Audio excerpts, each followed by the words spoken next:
이어서 후속 측정 보겠습니다. 이제 기말의 평가에 대한 얘기인데 이런 얘기예요. 주식을 사면 이제 주식 가격이 이렇게 움직이잖아요. 매일매일.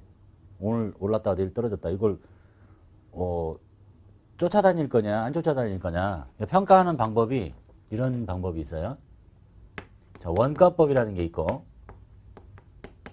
시가법이라는 게 있고 저가법이라는 게 있는데 내가 처음에 샀을 때 주식이 10,000원짜리였어요. 그럼 이제 내일 되면 주식이 오르기도 하고 12,000원이 되기도 하고 또 다음날 막 8,000원 떨어지기도 하고 이게 오르락 내리락 하는데 이거를 쫓아다닐 거냐. 처음에 10,000원에 잡혀있죠. 이거를 안 쫓아다니고 원가를 그대로 유지하겠다. 이게 원가법이에요.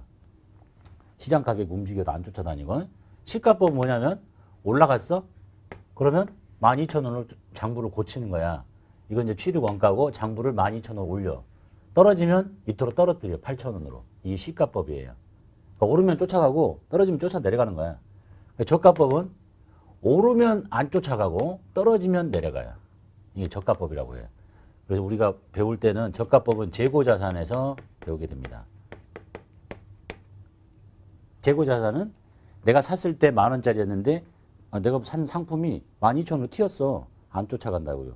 떨어지면 내려가. 그 다음에 시가법은 지금 우리가 보고 있는 단기 매매증권이 시가법이에요.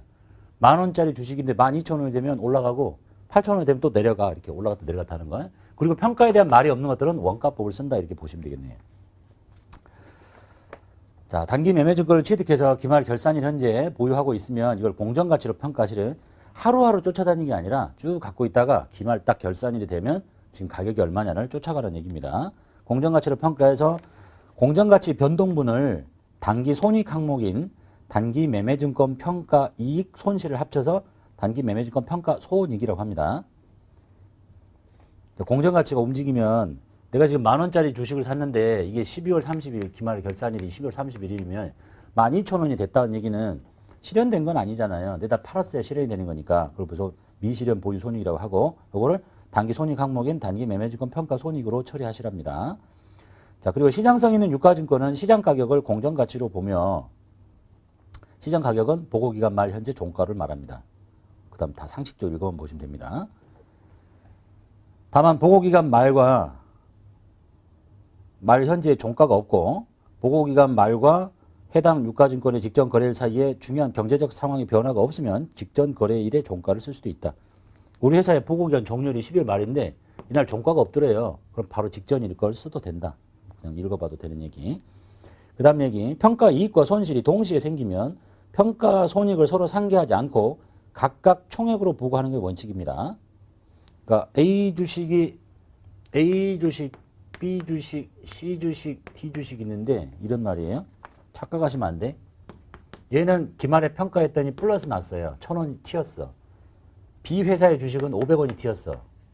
그런데 C 회사 주식은 400원이 떨어졌고 D 회사 주식은 500원이 떨어졌어요.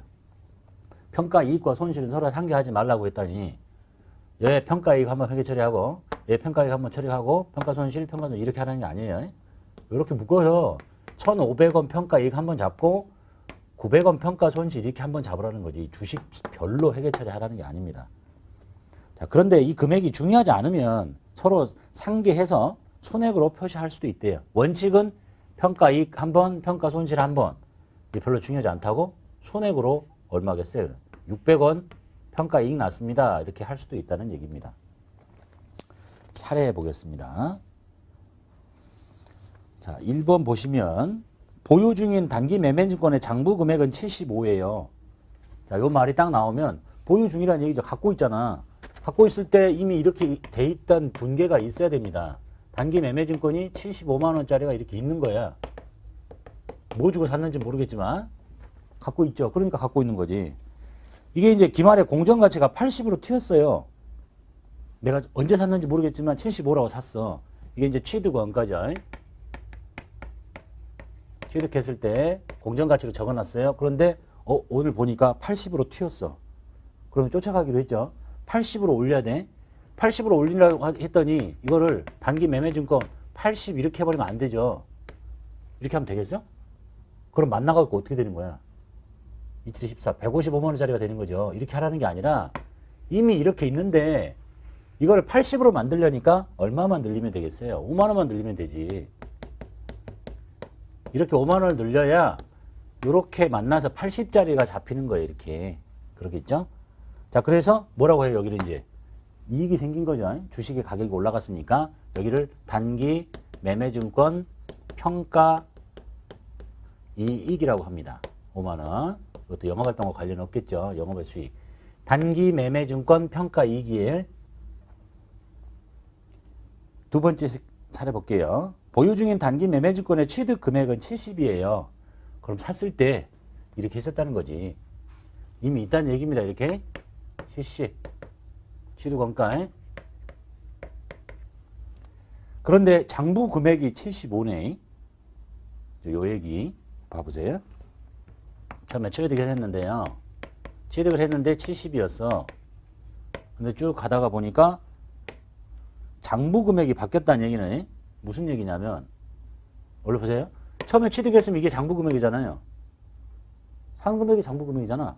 그런데 한번 이렇게 평가를 하고 나면 70짜리가 75로 돼서 장부 금액이 바뀌어버려요. 그렇다는 얘기는 이 사이에 뭐가 있었다는 거야? 한번 평가를 했다는 얘기죠. 그래서 이것의 얘기를, 스토리를 보면요. 처음에 샀을 때 70이었는데 장부 금액이 75가 됐다는 얘기는 요것과 요 사이에 평가 이익을 한번 잡은 거야. 그러겠죠? 5만 원. 그러니까 장부에 있는 숫자하고 취득 금액하고 기말에 장부에 있는 숫자가 틀리지.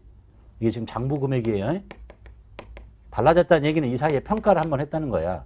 그리고 났더니 오늘 기말에, 여기 아니라 여기 장부에, 오늘 기말 공정가치가 74야.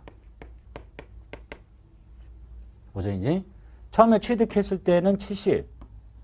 이렇게 적었겠죠. 이게 장부 금액이에요. 그런데 장부 금액이 75래네. 그럼 뭔가 변화가 있는 거지. 평가를 한번 해서 장부에 늘어난 거야. 그러니까 75로 바뀐 거야. 그리고 오늘 기말 공정가치가 74야. 그러면 지금 기말 공정가치하고 비교해야 될 대상이 얘겠어요? 얘겠어요? 당연히 얘겠죠. 이렇게 생각하면 안 되지.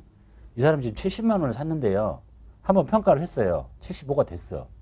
5만 원 이익 봤다. 이렇게 하고 있다가 다음 연도가 됐는데 74가 됐어. 또 4만 원 이익 봤다. 이런 사람 어디 있어? 바보지. 떨어진 거지 이제. 그래서 손실이 난 거예요. 평가 손실이. 그래서 취득 원가인 취득 금액과 장부 금액이 서로 다르면 누구하고 비교해야 된다고요? 장부 금액과 해야 된다니까. 이게 다른 이유는 취득한 이후에 평가가 일어났기 때문에 움직인 거잖아. 바로 앞에 있는 장부 금액과 기말 공정 가치를 비교해야 됩니다. 그래서 여기가 비교해가지고 10,000원 떨어졌잖아요. 그럼 단기 매매증권을 저 사람 지금 75로 잡아놨으니까 상황은 또 이거네. 단기 매매증권 70이었어. 한번 평가해서 75가 됐어. 근데 74가 된 거잖아. 그러면 10,000원을 내려요. 그리고 단기 매매증권 평가 손실 이렇게 영업의 비용 처리하시면 되겠네요. 되셨죠? 이게 기말 평가에서 볼 수 있는 얘기입니다. 근데 이제 잘 지켜보면 이게 말이 안 돼요. 시험 문제니까 어렵게 내려고 방금처럼 취득 원가 70인데 80이 됐어요. 그러면 70인데 75가 됐어요. 그러면 뭐냐 이거? 아까 여기 75였죠? 첫 번째 문제처럼 75가 80이 됐어요. 그러면 5만 원 올랐구나. 금방 하잖아요. 좀 어렵게 하려고 취득 원가는 70, 장부 금액은 75, 기말 공정가치 74 이렇게 알려주면 똑똑한 애는 얘하고 비교해서 평가 손실을 잡을 거고 바보 같은 애는 얘하고 비교해서 또 이익 났다 이렇게 하라고 좀 하는 거거든요. 문제는 시험 문제니까. 근데 이게 왜 말이 안 되냐면 잘 봐봐요. 취득했죠. 기말에 한번 거쳤죠. 평가했죠. 그럼 또 기말이면 여기서부터 여기 사이가 얼마야? 벌써 1년이죠. 1년이고 여기서부터 여기도 날짜도 존재하겠죠. 이게 무슨 단기 매매증권이 될 수가 있겠어. 단기 매매증권 뜻이 뭐예요? 단기가 내 매매 차익을 목적으로 취득한 유가증권인데 매수와 매도가 적극적으로 빈번하게 일어나는 거잖아. 이게 빈번한 거냐? 1년 이상 갖고 있는 건데 시험이나 되니까 어렵게 하려고 하는 거고 현실적으로는 말이 안 됩니다. 근데 시험이 그렇게 나오니까. 그래서 취득금액과 장부금액이 틀리면 무슨 일이 생겼다? 그 사이에 평가를 한번 한 거고 그 다음에 우리가 비교해야 될 건 장부 금액과 기말 공정 가치를 비교한다는 것만 기억하시면 되겠어요. 시험이니까 이렇게 말도 안 되는 상황을 쓴 거니까 그렇다 치고 되셨죠? 3번 기말 현재 당사가 단기 매매 차익 목적으로 갖고 있는 주식의 현황입니다. 그리고 공정 가치가 다음과 같대요. 기말 평가하라는 얘기죠. 기말은 이 회사는 12월 31일이 기말이니까 이 날짜로 해서 보유 주식수 1000주의 주당 15,000원짜리가 16,000원이 됐죠. 그러니까 한 주당 1,000원씩 올랐네요. 여기는 한 주당 얘도 1,000원씩 올랐네요. 그럼 둘 합치면 150만 원만큼 평가 이익을 잡으시면 되겠죠. 각각 하는 게 아니라 묶어서 단기 매매증권 150 합쳐가지고 단기 매매증권 평가 이익이라고 하시면 됩니다. 4번 기말 현재 당사가 단기 매매 차익 목적으로 갖고 있는 주식 현황입니다. 이것도 평가라는 얘기네요. 그래서 첫 번째 회사 개수 놔두고 만원짜리가 주당 12,000원이 됐으니까 플러스 2,000원씩 올랐죠. 8,000원짜리가 만원 됐으니까 얘도 하나당 2,000원씩 올랐네요. 얘는 똑같죠. 그럼 여기 금액 400, 여기 300 합쳐서 전체 700만원만큼을 올려주시면 되겠죠. 차변에 단기 매매증권 700 단기 매매증권 평가 이익이라고 하시면 되겠네요. 5번 기말 현재 보유하고 있는 단기 매매증권이에요. 평가하시래요. 장부 금액 310, 취득 금액 250, 공정가치. 비교해야 될 대상은 공정가치죠. 취득 금액하고 장부 금액은 왜 다른가? 취득 금액은 처음에 샀을 때예요. 처음에 샀을 때의 금액. 근데 아무 일이 없으면 똑같을 텐데 장부가 이렇게 한번 변했다는 얘기예요. 그럼 여기서 이 차이만큼의 뭐가 생겼다는 거겠어요? 평가를 한번 했나 보죠. 그래서 평가 이익이 나서 지금 현재 장부 금액은 이거야. 그러니까 취득 금액하고 비교하는 게 아니란 얘기예요. 그래서 장부 금액하고 공정가치하고 비교해요. 그러니까 떨어졌죠. 얘하고 비교하면 오른 거지. 그러니까 얘 때 샀다가 얘 때 올라서 평가 이익을 한번 잡았고 얘 때 다시 떨어졌으니까 이제 평가 손실을 잡으라는 얘기네요. 단기 매매증권을 10만원만큼 줄여야 되겠습니다. 그리고 벌어진 차이는 단기 매매증권 평가 손실이라고 하시면 되겠네요. 즉 공정가치는 12월 말에 현재 가치 장부 금액과 비교해야 된다. 취득 금액하고 비교하는 게 아니라. 그러니까 사면은 처음에 사면 뭐야? 처음에 취득하자마자 그것이 그냥 장부 금액이죠. 근데 변화가 생겼나 봐. 그러니까 최종적으로는 장부 금액과 공정가치를 비교해서 평가 손실을 잡아야 된다. 6번 기말 평가하라는 얘기죠. 장부 금액 420, 공정가치 400 떨어졌죠. 장부 금액보다 오른쪽으로 뺄게요. 단기 매매증권을 20만원 줄이고 벌어진 차이는 단기 매매증권 평가 손실 영업의 비용 처리하시면 되겠네요. 7번 단기 매매증권 평가하랍니다. 이제 세무 2급에서 출제됐다는 얘기죠. 어렵게 나오면 여러분 이런 문제가 나올 수도 있는데 별로 어렵진 않아요. 두 개가 있는데 하나는 장부 금액이 150이고 160이니까 얘는 이제 올랐죠. 얘는 10만원만큼 플러스가 났어요. 근데 얘는 떨어졌어요. 마이너스 20만원 났어요. 원칙적으로 평가 이익과 손실은 서로 상계하지 않고 이걸 상계해서 10만원 떨어졌다 이렇게 하는 게 아니라 평가 이익 한번 회계 처리하고 평가 손실 한번 회계 처리하는 겁니다. 근데 지문에서 순액으로 해라 그러면 평가 손실을 10만원 하면 되겠죠. 그래서 따로따로 합니다. 일단 평가 이익을 10만원 잡고 대변에 단기 매매증권 평가 이익 단기 매매증권 평가 이익 잡고 다시 단기 매매증권을 줄여요. 20만원만큼. 그리고 차변에 단기 매매증권 평가 손실 이렇게. 근데 이거를 이제 한 점표로 만들고 싶으면 점표 번호를 붙여버리면 되는 거고 뭐 이렇게 해도 크게 틀렸다고 볼 수는 없겠죠.